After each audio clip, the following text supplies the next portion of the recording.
सगे भाई दून कुंवर हो, ढेर दिन के रहे रतिया के प्यार हो।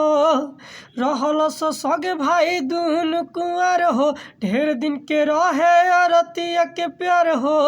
भइले हाला टोला मोहल्ला, सब कर अखिया लोर भइल।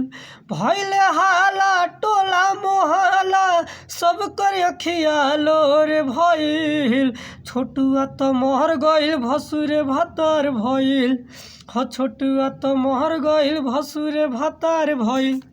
हमारा तो निक नहीं लागे ओकर नियत, बाप महतारी भाई के देवे जिलत हो। हमारा तो निक नहीं लागे ओकर नियत, बाप महतारी भाई के देवे जिलत।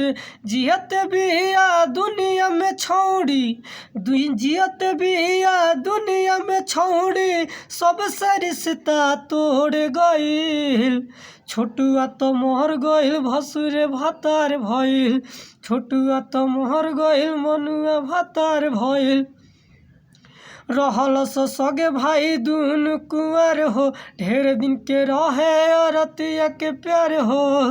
भइले हाला टोला मोहल्ला, सब कर अखिया लोर भइल। छोटुआ तो मोहर गइल मनुआ से प्यार भइल। छोटुआ तो मोहर गइल भसुरे भतार भइल। ये गाना कैसा लगा कमेंट करके जरूर बताइए। अच्छा लगा तो हमारे चैनल के सब्सक्राइब कर ली और ज़्यादा से ज़्यादा ये गाना के शेयर करी ताकि आरती सुन सकस। और गाना के हो सके तो हमारे चैनल के सब्सक्राइब जरूर करें।